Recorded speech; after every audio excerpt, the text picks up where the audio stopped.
So, Ruben, first of all, why the flumes at the NSC? What's the problem? Really just the delay, the fact it's taken so long, and now they're having to inject so much money into it for a project that seems fairly straightforward. Okay, why? I mean, do you like the flumes at the NSC? Oh, I'm waiting to go on them when they open, but it's just taken so long. I mean, they would seem fairly routine to organise. They've had to come from Turkey. There's a contractor in Scotland and a local contractor, and I mean, it seems fairly straightforward. Well, you'd have thought so, yeah. So what's your opinion of the politicians and the contractors and the industry? Oh, well, to me it just seems like another government project that they've managed to not complete on time or on budget. Like the prom. The promenade. Yeah. Yeah, and what's your view of the prom? It's I don't know. It's another government project. They seem to be unable to complete many things. So what does that tell you about government or public sector works? I think it's an issue with all public sector work. When you get a contractor paid by government, they know that they're locked into a contract then, and they can ask for as much time or as much money as they want. So I think the government really should look towards sort of having a few more constraints on the contracts they give people. Okay. Robin, are you excited about the flumes at the NSC? Well, it's a bit of a conflict of interest, really. I'm a lifeguard at Peel Pool, and it's quite good for business having them shut because loads of people are coming in on the weekends with their kids. Is it true that the pool, the Peel Pool, has the best restaurant on the Isle of Man? Oh, the cafe is fantastic, yeah, definitely. Is it true their Sunday lunch is terrific? Yeah, everyone comes in just for that. They don't even always go into the swimming pool, it's coming just for the food. And they can't even open the cafe at the NSC in Douglas, and yet Peel Pool, I mean, it's amazing that a swimming pool has got a cafe as an attraction. Yeah, it's really good. Why is that? Why is it so good? We've recently decided that the swimming pool and the cafe don't need to be run together.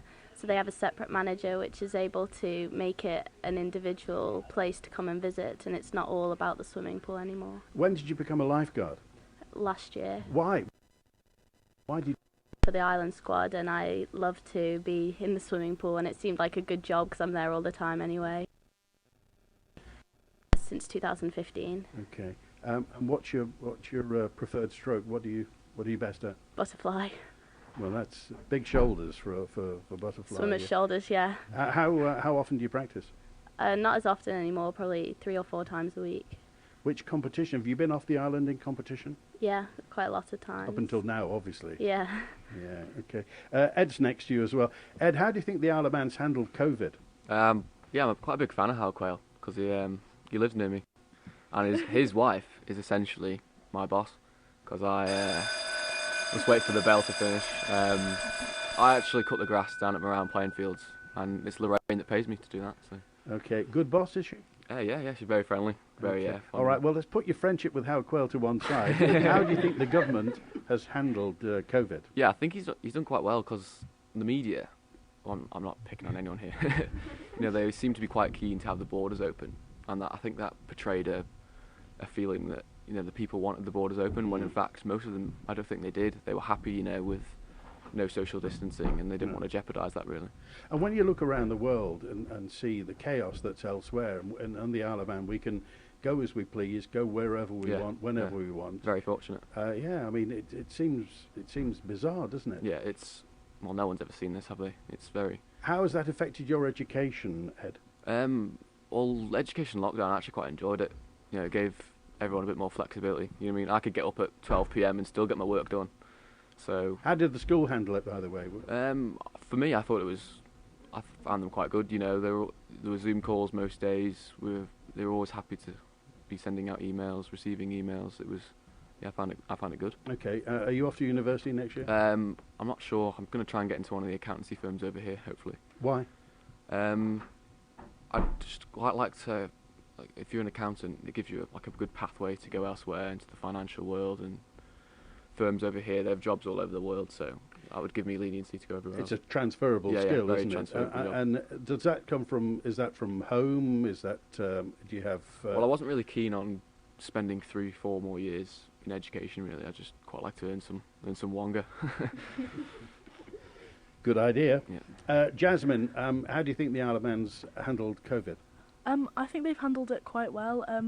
My father, he runs the White House, the pub. Struggling recently with, obviously, we need to make business, and having the borders shut is good because our business has been getting better recently. However, because of the TT not happening, it is a problem because no tourists. What was the atmosphere like during lockdown? It was quite bad actually because we did have to shut. However, we did manage to do like a little delivery service. But obviously, with no customers coming in, it's a big struggle for businesses, especially like local businesses.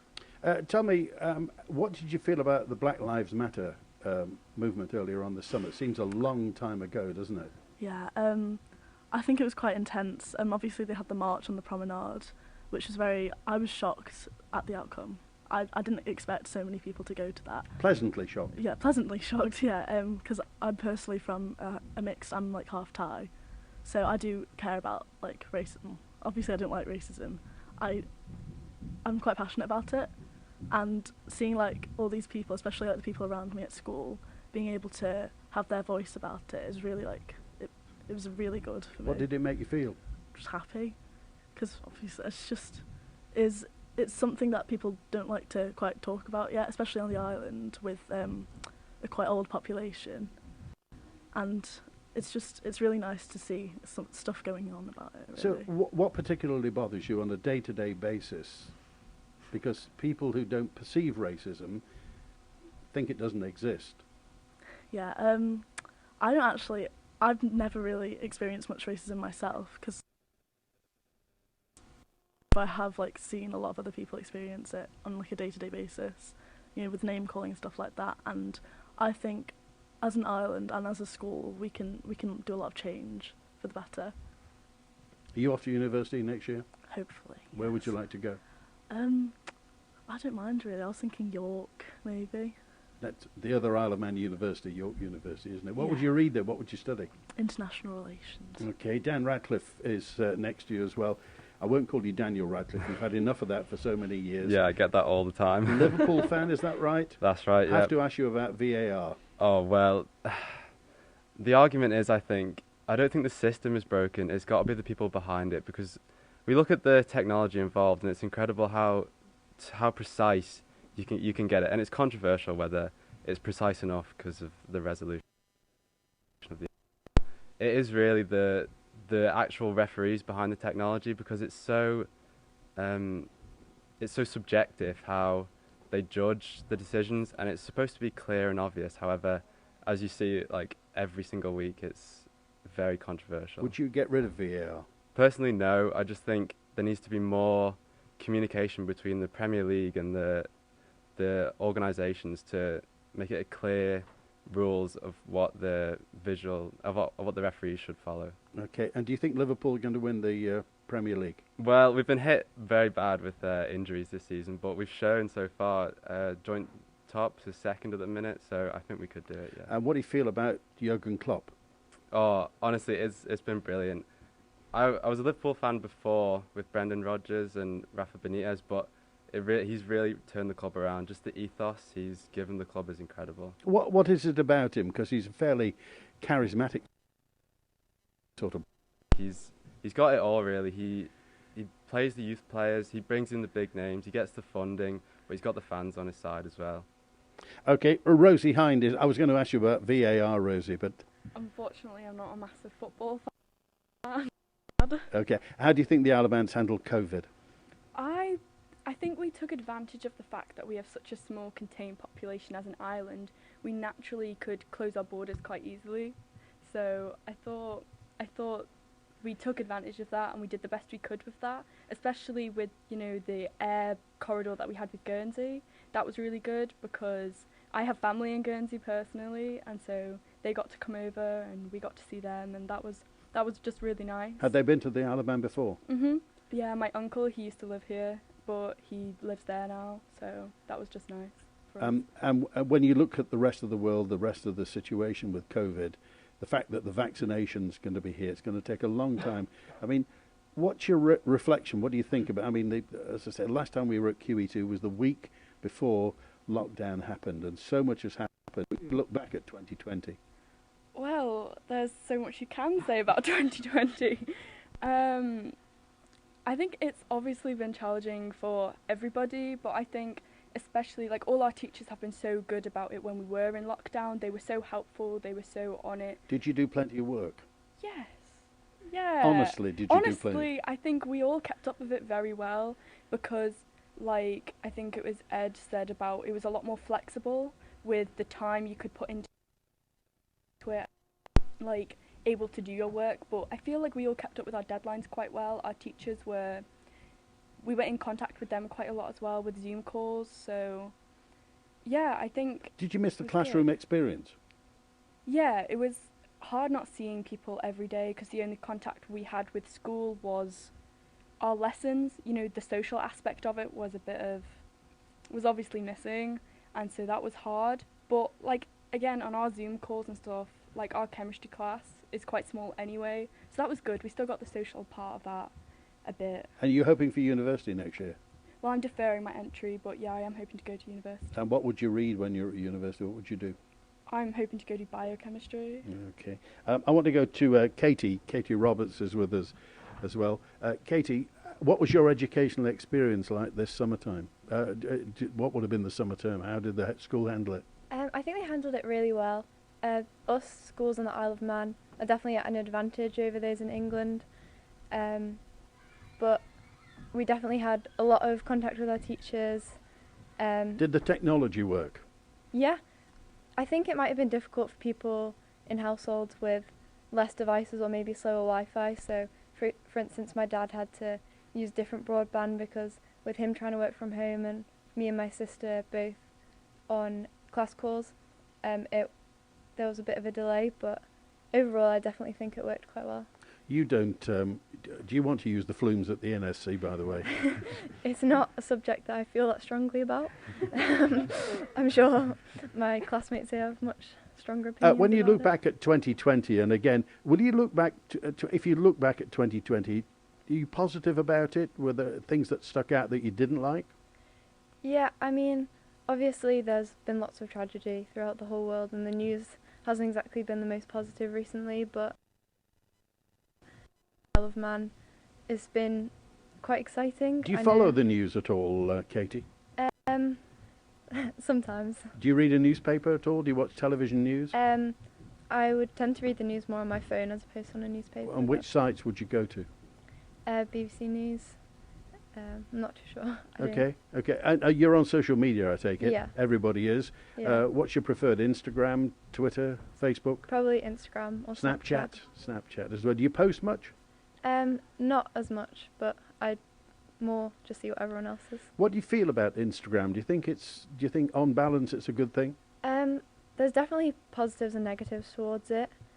It can be really useful, for example, over lockdown, without all the social media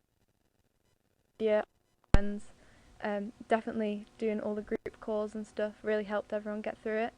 I do feel like sometimes the negatives can outweigh the positives.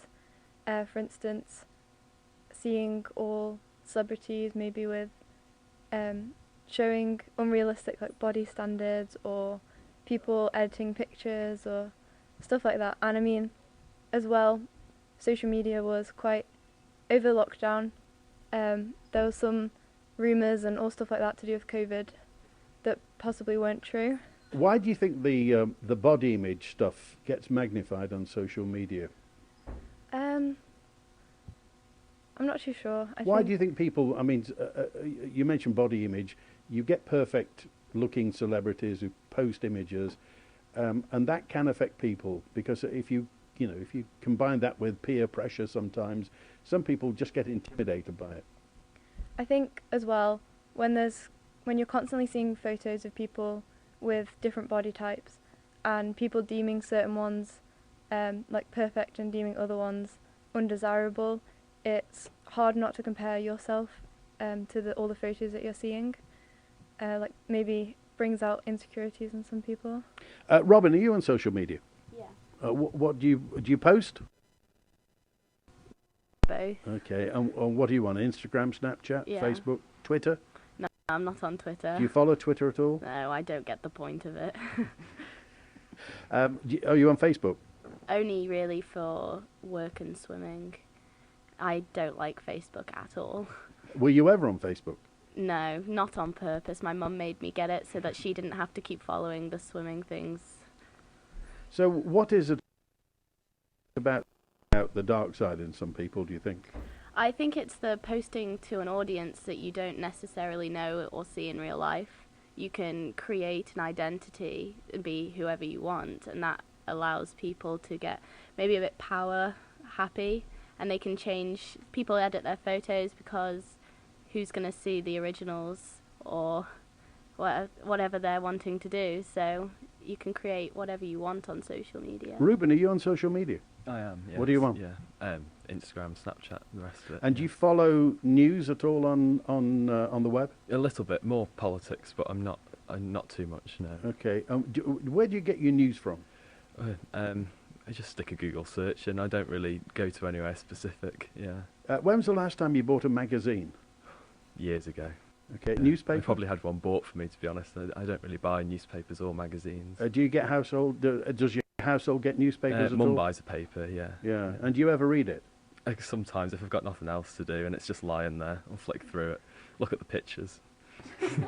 And you're on social media? Yes. Yeah. What are you on? Snapchat, Instagram? Yes. Yeah. Okay. And what's your view of what Katie was saying about body image and Mhm. stuff like that? How it can affect people? But I think the social element of social media is fantastic. The way we can connect people from all over the world, but obviously people will take advantage of that or use it to show themselves in an unrealistic light. And I think for some people, particularly, that can be the issue of it.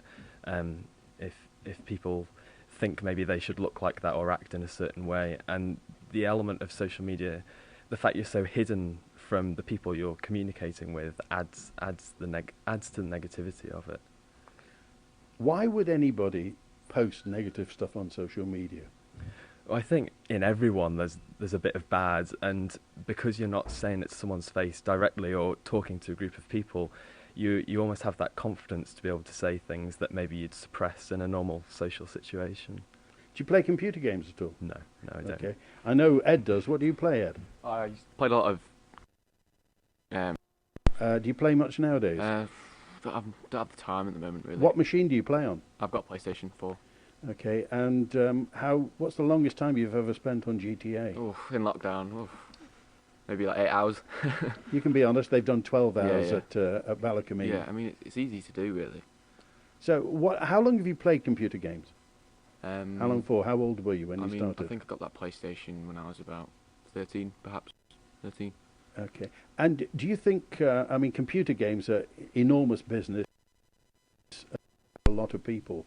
Do you think they're with us forever now? Because they're talking about enhancing virtual reality, all sorts of stuff. Yeah, I mean, how popular they are at the moment, I don't think that's going to go away, really. I mean, everyone's got a console in the house. Most households have some sort of console in the house.